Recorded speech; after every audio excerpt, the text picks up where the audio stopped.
l'histoire. D'abord, il y avait lui, le singe. Vous le reconnaissez, hein? C'est notre frère. Et ça, c'est l'Australopithèque. Et là, c'est Lucie. Lucie a vécu il y a 3 millions d'années. A taillé des galets tout petites et a mesuré 1 mètre. Jusqu'à mon épaule. C'était les charognards. Ils mangeaient des fruits, de la viande, mais pas des grosses choses. Du coup, ils faisaient du charognage. Ça veut dire qu'ils piquaient de la viande pour la prendre aux animaux dangereux. Ils coupaient les plantes pour faire des pièges, pour les cacher. Oui, comme ça, ils prennent ça, ils font un trou profond et ils le mettent par-dessus. Ils mettent des branches en dessous pour pas que ça tombe.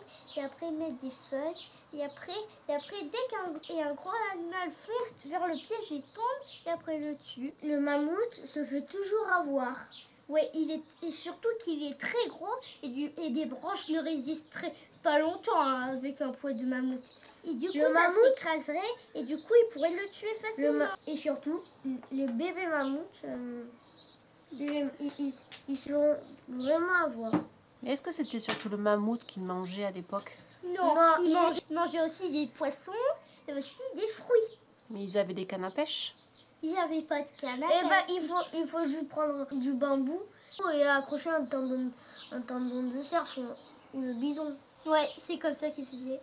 On parle de l'Homo erectus. L'Homo erectus, il a fabriqué du feu. Il a trouvé du feu grâce à des incidents de foudre et aussi il a trouvé que ça pouvait s'éclairer et il pouvait se chauffer et aussi il pouvait manger la viande.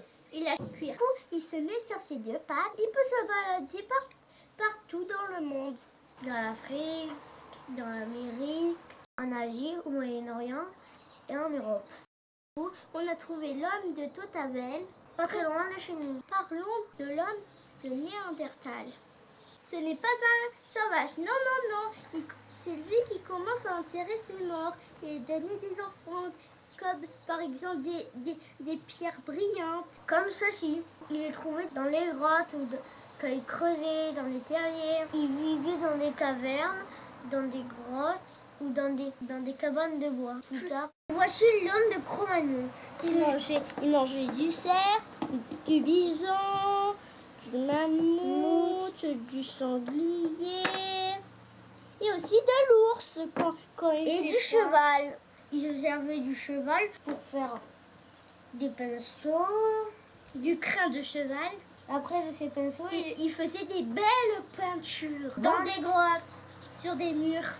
Une sagaise, c'est lance qu'on pose sur un morceau de bois et ça donne beaucoup plus de puissance. Et du coup, on tire et ça peut transpercer un animal. Et il pouvait mettre ça au bout ou un os taillé. Et là, il frottait de plus en plus vite et du coup, ça tournait.